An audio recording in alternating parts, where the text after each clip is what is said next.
Se avete odiato Cime Tempestose, questo video è per voi perché qui proviamo a capire che cosa non vi ha convinto. Ma questo video è anche per voi che lo avete amato perché probabilmente avete sentito che sotto la superficie c'era qualcosa di più, anche se non siete riusciti a spiegare perché vi abbia colpito così tanto. Oggi entriamo dentro Cime Tempestose analizzando gli indizi nascosti, i dettagli visivi e le reference cinematografiche per capire come funziona il linguaggio di Emerald Fennell e il modo in cui ha costruito questa storia tempestosa. Capiremo il significato della scena iniziale dell'impiccato e tutti quei riferimenti che ci raccontano molto di più dei dialoghi e poi arriveremo al finale per capire perché finisce così, cosa significa davvero e perché elimina consapevolmente metà del romanzo. L'obiettivo della mia analisi non è difendere il film né attaccarlo, anche perché la mia opinione sta comunque nel mezzo, ma capire perché questo adattamento è stato realizzato in modo così divisivo. Bentornati su Cinecinzia, dove ogni settimana vi svelo i dettagli, i segreti e gli indizi nascosti dei film e delle serie TV più iconiche. Se un finale vi ha lasciato confusi, disturbati o con più domande che risposte, siete sul canale giusto. Prima di cominciare, come sempre, vi chiedo di sostenere tutto il mio lavoro iscrivendovi al canale e lasciando un po' di hype a questo video. Per me è il sostegno più importante che possiate darmi, senza il quale veramente non sarei in grado di portare la mia passione qui su YouTube, quindi grazie se mi aiuterete. Cime Tempestose è già uno dei film più discussi e divisivi di questo 2026, è inutile girarci intorno. Il confronto si è spostato sui social, dove il dibattito si è acceso molto rapidamente, trasformandosi spesso in una contrapposizione netta, a volte anche aggressiva, come se il film fosse diventato una posizione proprio identitaria più che un'opera da discutere. Quando succede questo, di solito non è perché un film sia confuso o mal riuscito, ma perché sta parlando un linguaggio che passa prima dalle sensazioni e solo dopo dalla logica narrativa. Prima di entrare nel vivo dell'analisi, però, ci tengo a dirvelo chiaramente. Questo è uno di quei film che si prestano a letture diverse ed è proprio questo il bello. Quindi mi piacerebbe che questo video diventasse anche uno spazio di confronto vero. Se avete un'interpretazione diversa dalla mia, se ci sono dettagli che vi hanno colpito, scene che avete letto in un altro modo o indizi che anche secondo voi cambiano completamente il senso del film, raccontatemelo nei commenti. L'unica cosa che vi chiedo è di farlo con lo stesso rispetto con cui si parla di cinema quando lo si ama davvero. Non serve convincere nessuno, non serve avere ragione, perché il cinema funziona molto meglio quando è una conversazione e non una gara a chi urla più forte. Parliamo di un'arte e so che siete una community molto intelligente, anche perché d'altronde siete la mia, ma vi chiedo di rispettare le opinioni altrui e soprattutto per voi stessi, perché il valore di quello che pensate si vede anche da come lo dite. Siete pronti? Sigla!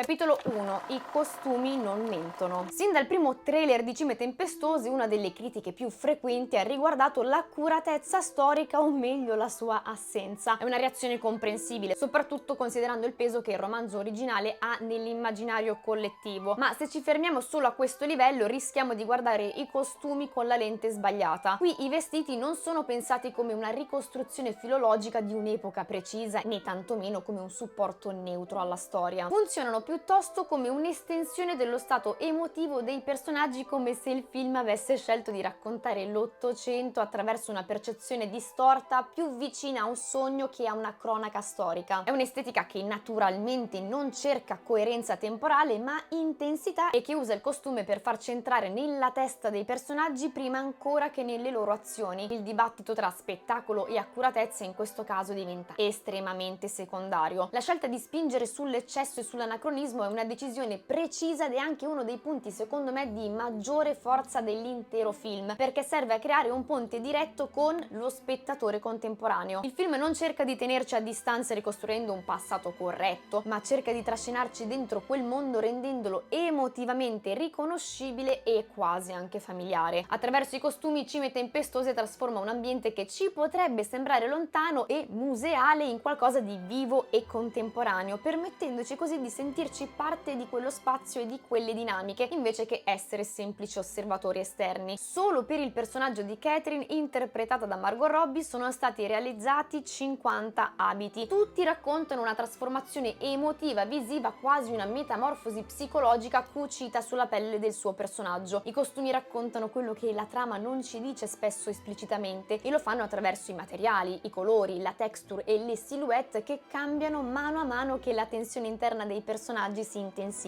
All'inizio Katie appare con abiti che suggeriscono un legame con la natura e la sua brughiera, tessuti più morbidi, silhouette meno costruite e colori meno saturi. Quando la vediamo passare a Thrushcross Grange e integrarsi in una classe sociale più alta, il costume si fa più costruito, più lucido, più rifinito in qualche modo, ma è proprio qui che avviene la prima delle grandi trasformazioni visive. Il costume smette di essere un abito e diventa la sua maschera emotiva. Con l'aumentare della sua presenza sociale, i materiali diventano più rigidi, i colori più accesi e la sua silhouette assume un carattere quasi decorativo. È come se gli abiti la restituissero allo spettatore non come un personaggio in evoluzione, ma come oggetto di osservazione estetica. Il film usa il costume come un sistema di segnali visivi costanti e la scelta di limitarlo quasi sempre ai colori bianco, nero e rosso serve a ridurre la sua esperienza emotiva a pochi stati fondamentali ripetuti e intensificati nel tempo. Il bianco compare soprattutto nei momenti in cui Katie entra o tenta di adattarsi a un ordine che effettivamente non le appartiene. Lo vediamo nelle scene ambientate alla Grange, quando il suo corpo viene inserito in uno spazio elegante e controllato. Il bianco suggerisce poi anche un'idea di purezza, ma anche allo stesso tempo di esposizione. Il nero invece entra in gioco quando quell'illusione inizia a inclinarsi. Lo vediamo nei momenti di chiusura emotiva, quando Katie è costretta a fare i conti con il peso delle scelte e soprattutto con la rigidità del ruolo che le viene imposto. Il nero non è mai solo lutto o oscurità, è soprattutto immobilità. È il colore della perdita di possibilità del personaggio che smette di muoversi liberamente e si irrigidisce, proprio come i costumi che diventano sempre più strutturati e meno fluidi. Visivamente il film ci dice che Katie non sta più esplorando chi potrebbe essere, ma sta iniziando a rimanere bloccata. Il rosso arriva sempre poi come una frattura, non accompagna mai scene neutre o di passaggio, ma compare nei momenti di maggiore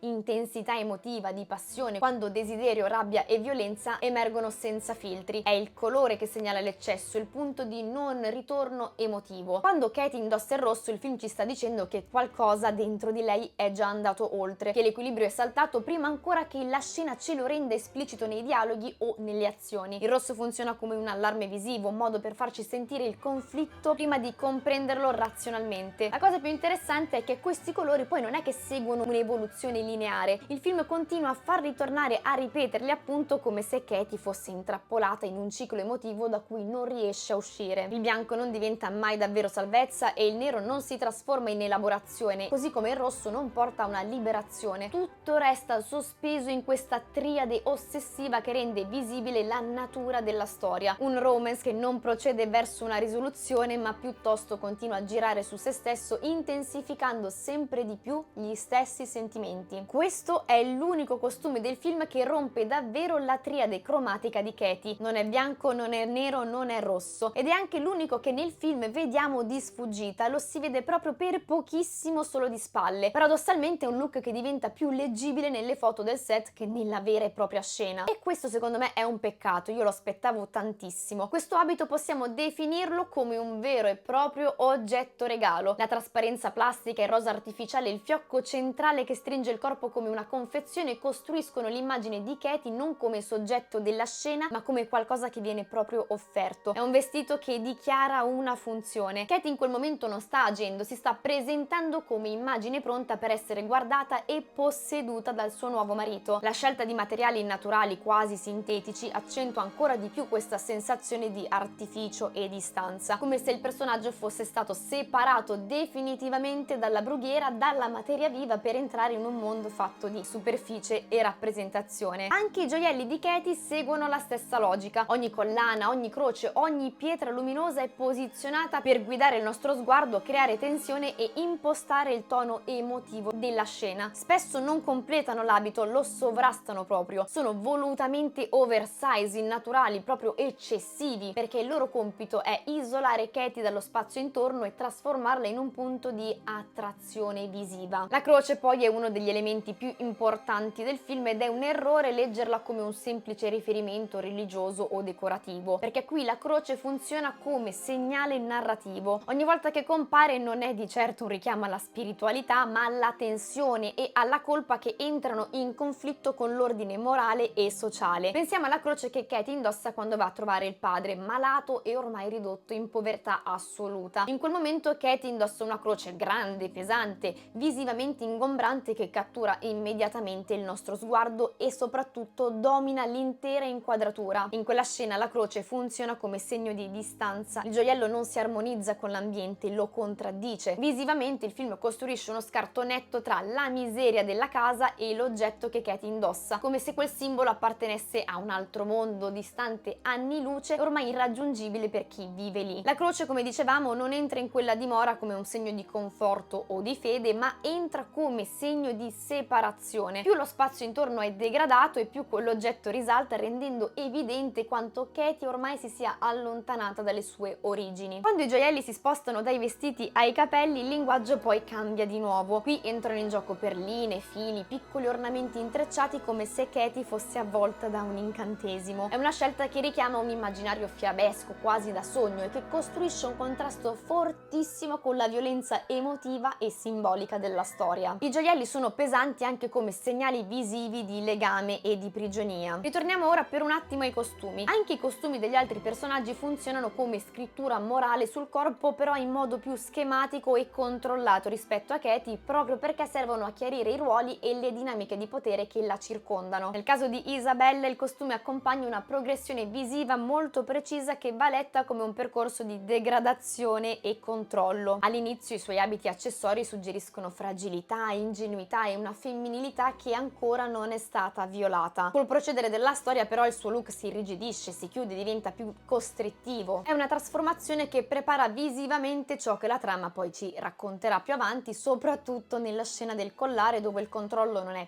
più simbolico ovviamente, ma messo apertamente in scena. I costumi di Isabella non raccontano il desiderio, ma raccontano la sua perdita di autonomia. Nellie ed Edgar, al contrario, incarnano l'ordine sociale attraverso costumi che funzionano come vere e proprie maschere di rispettabilità. I loro abiti sono sempre coerenti e comunicano affidabilità e adesione a un sistema di regole. Non evolvono in modo drammatico perché non devono farlo. Heathcliff invece resta volutamente fuori asse rispetto a tutti. Il film mostra il passaggio dalla povertà alla ricchezza, pensiamo ad esempio al suo orecchino e al dente d'oro, anche se sceglie di non spiegare mai come questa ricchezza venga ottenuta, seguendo la stessa ambiguità del romanzo. Anche quando diventa ricco i suoi abiti restano poco integrabili con l'ordine sociale che lo circonda. Cambiano sicuramente i materiali, però non la sensazione di estraneità. Heathcliff attraversa il potere economico senza appartenervi davvero. Il mood board dichiarato della costumista del film, Jacqueline Darran, guarda alla vintage couture. Tra parentesi vi ricordo che la Darran ha vinto l'Oscar per i migliori costumi per Anna Karenina e Piccole donne, oltre ad aver curato quelli di film come Orgoglio e pregiudizio, Espiazione e Barbie. Le influenze che emergono da Thierry Mugler a Alexander McQueen allo stile vittoriano sono super rielaborate per esprimere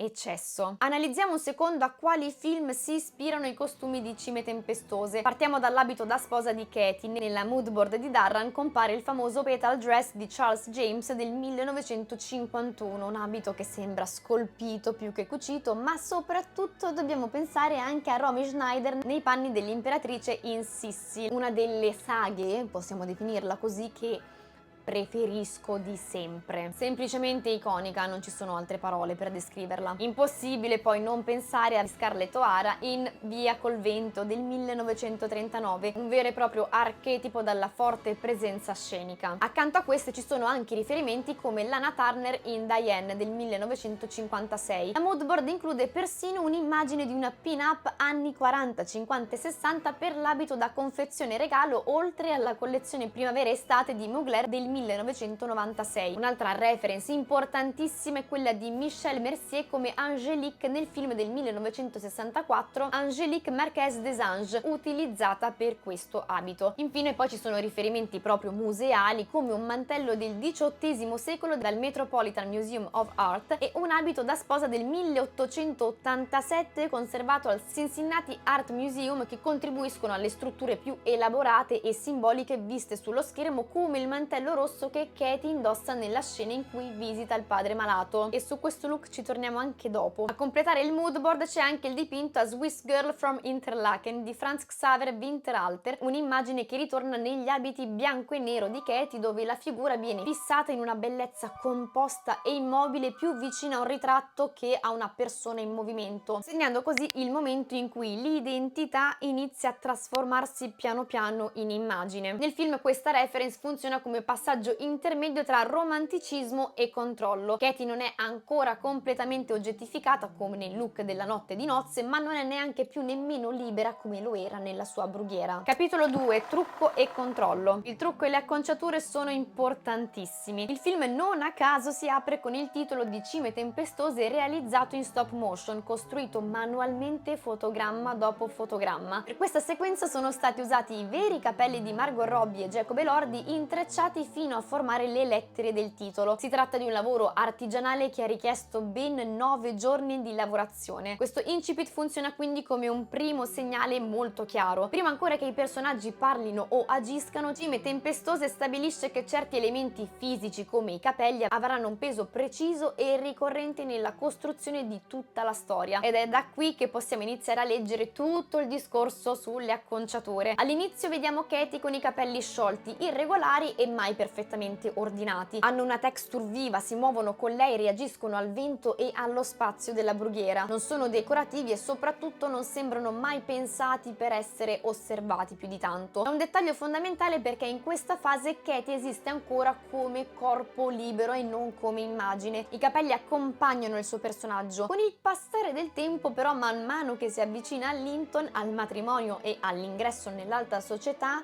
qualcosa cambia. Le acconciature iniziano a farsi più raccolte, più costruite, più stabili. I capelli vengono intrecciati, fissati e organizzati in forme sempre meno casuali. Non cadono più, non seguono più il movimento del corpo, ma iniziano a trattenerlo visivamente. Questo cambiamento netto viene accompagnato dall'iconica acconciatura con le trecce che formano un corsetto che Katie indossa subito dopo il matrimonio. Rappresenta il suo essere costretta a lasciare andare la sua vecchia vita, la sua vera indole e l'amore per Heathcliff, anche se il suo vero amore, lo sappiamo, sono i soldi o comunque le etichette sociali, perché lei vuole essere una moglie trofeo con tutta se stessa. Il suo cruccio esistenziale sta proprio lì: vivere una vita travolta da un amore tossico, diciamocelo, e passionale, o fare la bella vita diventando una bambola vivente. Nel finale le acconciature, come dicevamo, diventano molto rigide, quasi architettoniche. Non suggeriscono più libertà o spontaneità, ma immobilità. È come se il film ci stesse dicendo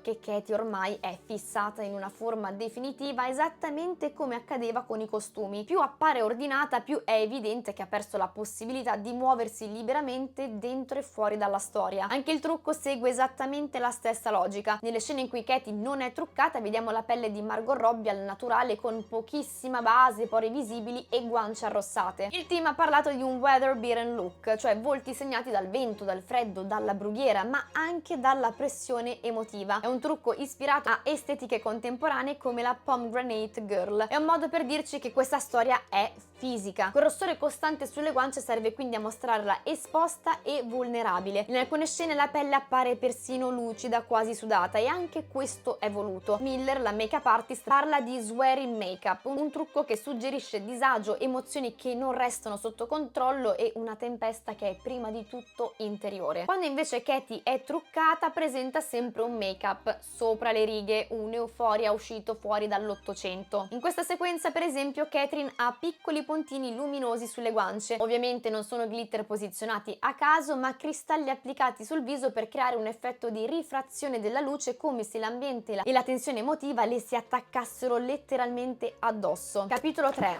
due case, due prigioni. In Cime tempestose anche le case funzionano come organismi vivi capaci di reagire a ciò che accade al loro interno. all'esterno. Gli spazi respirano, sudano e trasudano umidità come se fossero corpi sottoposti a una pressione continua. Le case amplificano ciò che i personaggi provano, trasformando l'emozione in materia. Non offrono protezione ma intensificano la sensazione di soffocamento e perdita di controllo. Ogni stanza e ogni superficie sembra reagire agli stati d'animo di chi la attraversa, come se lo spazio stesso fosse coinvolto in questo dramma. Prima di entrare nei dettagli è importante distinguere chiaramente i due ambienti principali del film, perché Cime Tempestose costruisce il suo linguaggio visivo proprio attraverso il contrasto tra questi spazi. Wuthering Heights, che non ho capito perché non chiamano Cime Tempestose nella versione doppiata, e Thrushcross Grange rappresentano due luoghi diversi e anche due stati emotivi opposti, due modi differenti di vivere il conflitto del film. Per capire come funziona davvero questo sistema partiamo da Wuthering Heights, lo spazio più primitivo, instabile e violento del film, quello in cui il caos non viene mai contenuto. A Wuthering Heights il caos è appunto una presenza concreta. Il vento soffia quasi costantemente, la pioggia colpisce le superfici,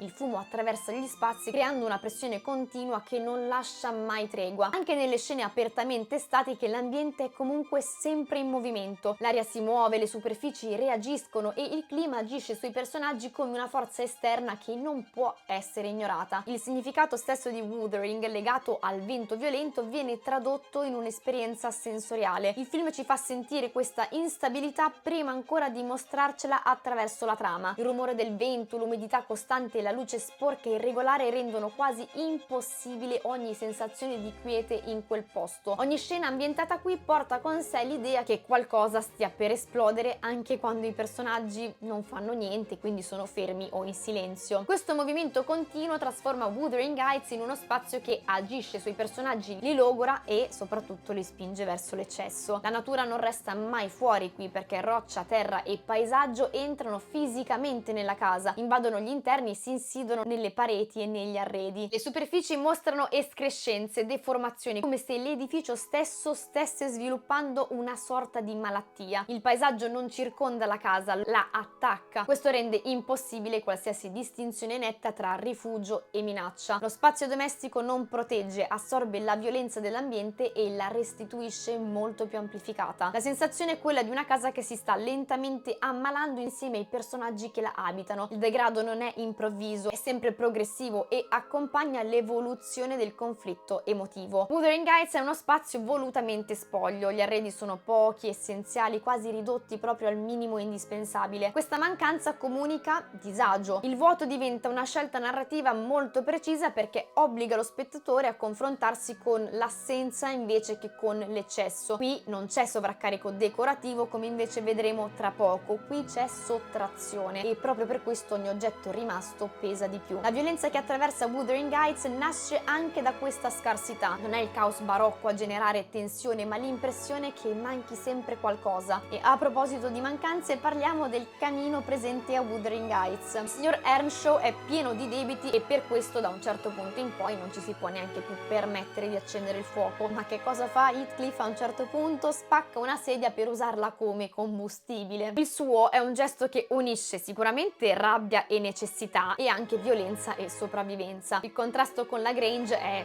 assolutamente totale perché lì i camini sono sempre accesi, il fuoco quindi diventa un segno di ricchezza, dove c'è denaro il calore è costante, dove c'è povertà invece il freddo diventa una forma di violenza proprio quotidiana. Il film usa così il fuoco come un indicatore silenzioso di classe sociale. Basta guardare chi può permettersi di tenerlo acceso. Uno degli elementi più importanti di Wuthering Heights è poi, attenzione, la presenza delle bambole impiccate. Sono uno degli indizi narrativi più chiave del film perché collegano l'infanzia di Katie alla violenza che poi attraverserà tutta la storia. La loro presenza è molto esplicita sin dall'inizio. L'apertura del film è segnata da un'impiccagione, un'immagine che imprime immediatamente un'idea di destino, di punizione e di morte come fatto inevitabile. Le bambole che vediamo nella stanza di Katie riprendono esattamente quell'iconografia. Sono appese, legate, sospese sopra il suo letto. Sono oggetti che mettono in scena una violenza già interiorizzata. Katie inizia a collezionarle da piccola e il numero aumenta nel corso del film. Tra l'altro lei dorme con una bambola, come se quel tipo di violenza non le fosse estranea ma familiare. L'infanzia a Wuthering Heights non è uno spazio protetto letto, ma il primo luogo in cui il suo trauma viene normalizzato quasi. Le bambole diventano così il modo in cui Katie assimila ciò che la circonda. Il fatto che poi siano impiccate è cruciale ovviamente, perché l'impiccagione è una forma di morte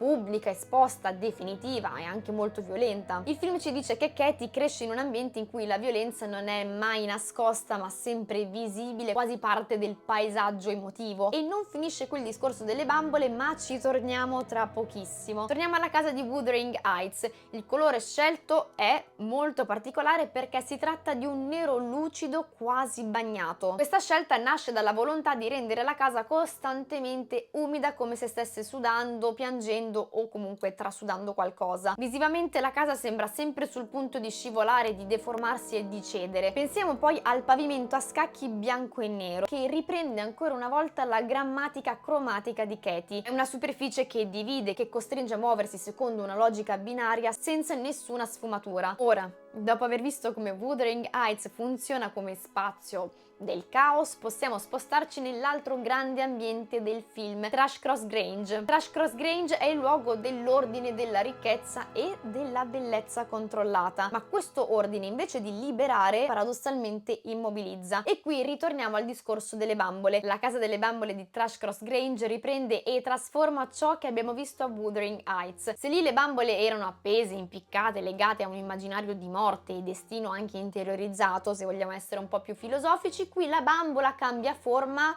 però non funzione. Non è più il corpo che viene sospeso, ma l'identità che viene miniaturizzata. Pensiamo alla bambola di Katie, creata con i suoi veri capelli da Isabella, che poi più avanti la trasforma anche in una bambola voodoo. La Grange contiene una casa delle bambole, quella costruita appunto da Isabella, che è la replica esatta della casa stessa, stanza per stanza, mobile per mobile. Dentro quella casa delle bambole c'è addirittura la casa delle bambole in miniatura. È una struttura a scatole cinesi, un sistema di repliche infinite che ci dice che questo mondo non ammette variazioni, ma al massimo solo riproduzioni. La casa delle bambole non serve ovviamente a giocare, ma a controllare. È un modello chiuso dove ogni elemento ha una posizione fissa e dove nulla può veramente muoversi liberamente. Tutto è già stato deciso, ordinato e scritto. Quando Katie entra a Thrushcross Grange non entra in una casa, ma piuttosto in un sistema. Un sistema che funziona solo se chi lo abita si adatta a diventare in qualche modo parte dell'arredo. Ed è qui che il collegamento con Katie diventa super centrale. Più il film va avanti, più Katie viene trasformata in una bambola e viene anche trattata così. La casa delle bambole anticipa tutto questo perché ci dice in anticipo che cosa succederà. Katie non è che vivrà semplicemente lì, ma dovrà stare lì esattamente come una bambola. Katie viene preparata a diventare un oggetto.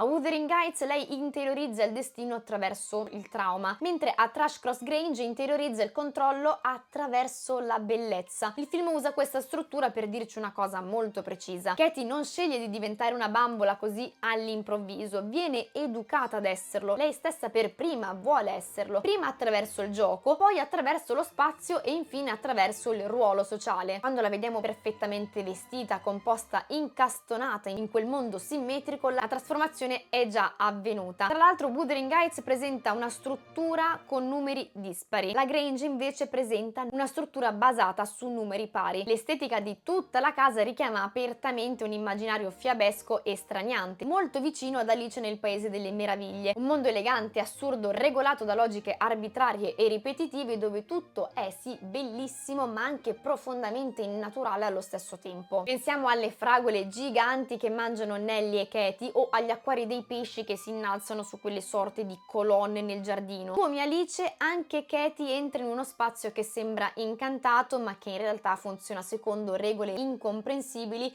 e che chiede continuamente di adattarsi per non essere espulsi. Le stanze di Thrushcross Grange parlano direttamente attraverso il colore. La stanza di Linton è dominata dal verde, una scelta che ovviamente richiama l'invidia, il possesso, il suo desiderio di controllo. È uno spazio che visivamente comunica subito gelosia e e sorveglianza, un ambiente che osserva e trattiene. E sempre a proposito di controllo, non possiamo non citare la stanza di Katie, chiamiamola la stanza delle guance, uno spazio rosa in continuità diretta con il volto di Katie. Il film costruisce questo parallelismo preciso tra il suo volto e lo spazio che la circonda. Sappiamo poi che verso la fine del film compaiono le sanguisughe. Katie le ha sul viso attaccate alla pelle per cercare di guarire dalla setticemia. E infatti le sanguisughe iniziano ad apparire anche sulle pareti. Il corpo e la casa quindi non sono mai separati. Il film ci suggerisce così che Thrushcross Grange non si limita a contenere Katie, ma la replica. Il trattamento del suo corpo diventa il trattamento dell'ambiente. In questo modo la casa completa ciò che le bambole avevano anticipato e ciò che anche i costumi avevano iniziato. Katie non è solo osservata, vestita o decorata, viene letteralmente assimilata. Il confine tra persona e ambiente si dissolve e la cura si confonde definitivamente con il controllo. In questa casa poi anche ciò che dovrebbe nutrire diventa immagine. Il cibo non viene mai presentato come qualcosa di vitale o necessario, ma come proprio un elemento da guardare. Geli trasparenti, superfici lucide, oggetti sospesi all'interno del cibo che trasformano il pasto in una composizione estetica. Mangiare perde la sua funzione primaria e diventa un atto visivo e molto coreografato. In questa architettura tornano ossessivamente le mani. Sono sopra il camino, ci sono candelabri a forma di mani che sono un omaggio diretto alla Bella e la Bestia di Cocteau, dove le mani che reggono le candele trasformano la casa in un corpo vivo e servile. Questa logica del controllo attraversa ogni forma di vita presente nella casa. Gli animali sono in gabbie, persino il giardino è delimitato e incorniciato da centinaia di rose. Il giardino stesso viene trattato come un quadro. La natura non cresce spontaneamente, ma viene composta pezzo dopo pezzo. L'altalena, poi ispirata alla pittura settecentesca, richiama direttamente un immaginario romantico e artificiale. L'amore in questo spazio diventa una vera e propria messa in scena. Ogni gesto sembra pensato solo per essere visto e ogni emozione viene incastonata in una composizione estetica. La casa trasforma così il sentimento in immagine. Il fatto che interni ed esterni poi siano stati costruiti sullo stesso set rafforza ulteriormente questa nostra sensazione. Non esiste una vera separazione tra dentro e fuori. Si passa da una stanza a un giardino senza però mai uscire davvero da questo sistema. Un altro elemento visivo potentissimo a Thrushcross Grange è il modo in cui i colori dominano gli spazi. Il rosso in particolare esplode nei pavimenti e nei corridoi, richiamando subito l'intensità emotiva, la passione, il sangue e la ferita visiva che accompagna Katie ovunque guardi. Un colore che riecheggia direttamente, come abbiamo visto, i costumi di Katie fatti di rosso e di nero e che ci mantiene costantemente in questo stato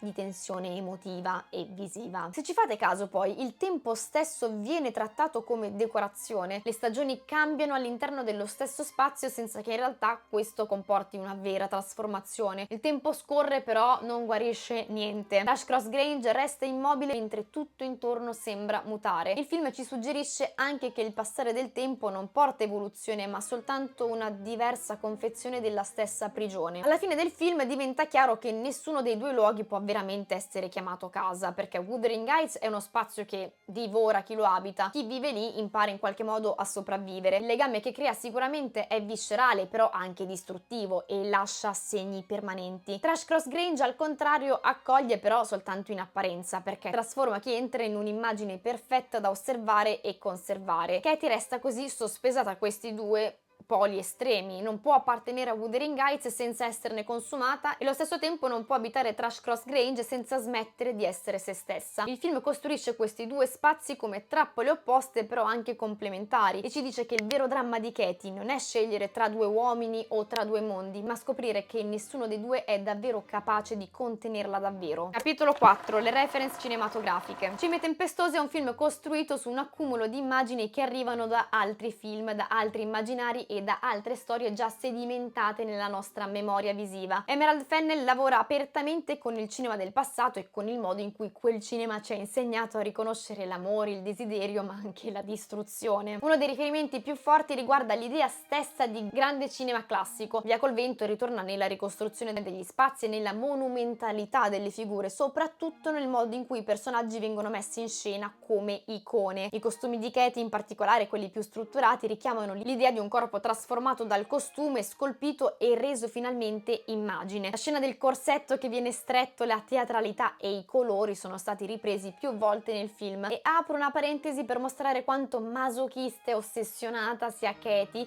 che vuole che le venga inflitto lo stesso tipo di dolore fisico e di cicatrici che rimasero impresse sulla schiena di Heathcliff a causa delle frustate del signor Earnshaw. Anche il poster stesso è un chiarissimo riferimento al poster del film di Via col Vento. Parliamo di un film del 1939, un vero e proprio capolavoro che veramente è capace di parlare anche alle nuovissime generazioni. Dovrei farci forse un video. Come già vi dicevo, un altro immaginario centrale è quello della Bella e la Bestia di Jean Cocteau. Questo riferimento emerge soprattutto poi negli interni di Thrush Cross Grange, dove la casa assume una presenza quasi vivente. Il modo invece in cui il film tratta il tempo e la storia richiama direttamente Maria Antoinette di Sofia Coppola. Qui il passato viene filtrato attraverso una sensibilità molto contemporanea, fatta di colori, materiali moderni e scelte volutamente anacronistiche. Il risultato è un tempo emotivo più che storico, naturalmente, dove ciò che conta è la sensazione, non la ricostruzione. Qui la colonna sonora è firmata da Charlie XCX. In Maria Antoinette trovavamo brani dei The Cure o dei The Strokes. L'approccio fiabesco e disturbante rimanda anche a Poe Dameron e il romanticismo gotico diventa molto evidente nel riferimento a Bram Stoker's Dracula di Coppola. Qui il legame passa soprattutto dal colore e dall'eccesso visivo. Pensiamo per esempio agli occhiali da sole che indossa Katie. Un'altra reference riguarda The Beguiled, che in italiano era tradotto con L'inganno, un altro film di Sofia Coppola. Anche qui la casa funziona come spazio chiuso, carico di tensione erotica e di dinamiche di potere. L'idea dell'amore come performance emerge chiaramente anche nel riferimento a Romeo e Giulietta, che è la stessa storia che racconta Isabella Allington. Accanto alle reference visive più riconoscibili, Cime Tempestose dialoga anche con un gruppo di film che Emerald Fennell ha indicato come influenze fondamentali, non tanto per le singole immagini replicate, quanto per il modo in cui raccontano l'amore come ossessione, il desiderio come trappola e lo spazio domestico come luogo di potere. Film come quel capolavoro bellissimo di The Handmaiden e The Beguiled, che invece mi è piaciuto un po' meno,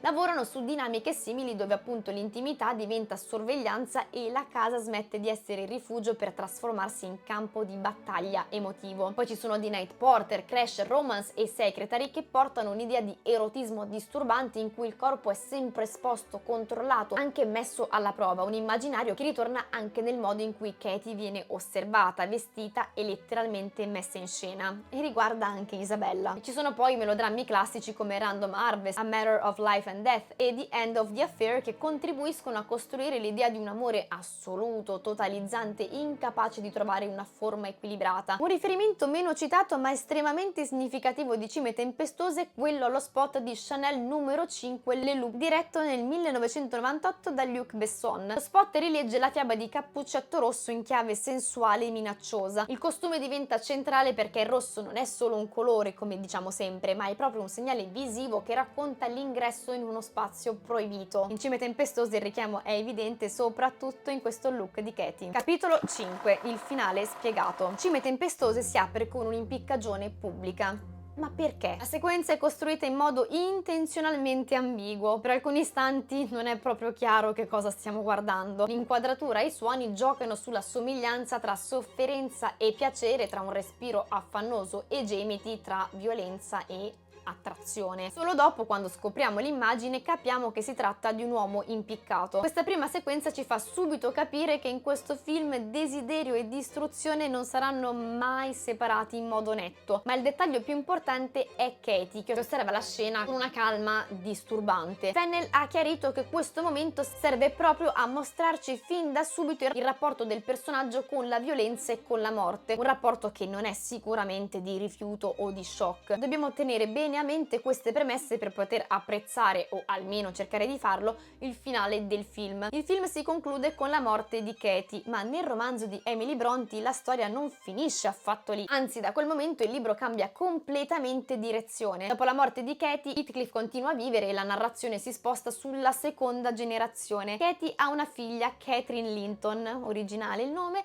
e Heathcliff riversa la sua ossessione e la sua vendetta su di lei e i suoi due figli di lui, prolungando ancora di più questo dolore. Il romanzo diventa una storia di conseguenze, di eredità emotiva e di violenza che si tramanda fino a una chiusura finale che prova a ricomporre almeno in parte ciò che è stato distrutto. Il film sceglie consapevolmente di interrompersi prima di tutto questo. Non mostra la figlia, non mostra la vendetta protratta da Heathcliff, non mostra insomma il ciclo che continua. La ragione è molto semplice. Cime tempestose di Emerald Fennell non è minimamente interessato a raccontare che cosa resta dopo l'amore, ma a isolare l'amore stesso come esperienza assoluta, totalizzante e distruttiva. Fermarsi alla morte di Katie significa fermarsi nel punto in cui il desiderio ha già consumato tutto, senza trasformare la storia in un racconto morale o genealogico. Qui entrano in gioco anche le virgolette nel titolo. Le virgolette funzionano come una dichiarazione di intenti, cioè questa non è la versione definitiva del romanzo né la sua totalità, è una lettura, una libera interpretazione. C'è chi sui social ha detto no, ma così è già mettere le mani davanti per pararsi il culo.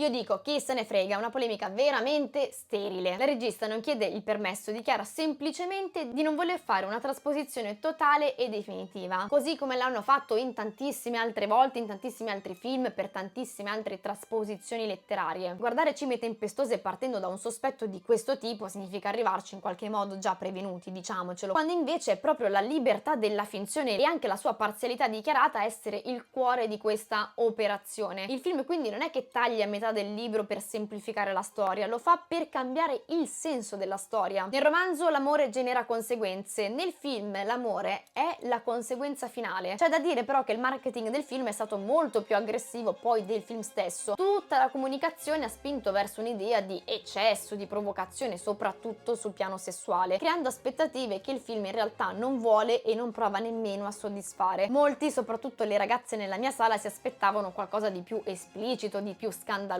di più estremo, però Cime tempestose alla fine ha deciso di lavorare su un altro livello. Anche se ci sono degli indizi nascosti un po' spicy, come il libro che crea Isabella, che presenta dei pop-up a forma di rosa e di fungo che richiamano chiaramente le parti intime maschili e femminili. Pensiamo poi semplicemente allo slogan "fammi impazzire". Fuori dal contesto è facile leggerlo come una frase erotica, come insomma una bella promessa di trasgressione, ma nel film quella frase acquista un significato completamente diverso e lo scopriamo solo alla fine, perché lui la pronuncia rivolgendosi a Katie sul letto di morte, quando le dice "devi venire a tormentarmi per sempre in forma di fantasma". Il film poi a tratti riprende direttamente il romanzo di Emily Brontë, perché molte delle frasi più forti vengono prese quasi parola per parola dal libro. "Fammi impazzire" è legata appunto all'idea del fantasma. Insomma, meglio la follia, meglio il tormento piuttosto che l'assenza. E le ultime parole che Heathcliff pronuncia nel film sono "non lasciarmi in questo abisso dove non riesco a trovarti". Il film sbam si conclude così in modo brusco, con un piccolo flashback a loro due da piccoli, con Heathcliff che dice che l'amerà fino alla morte e poi uno stacco su Katie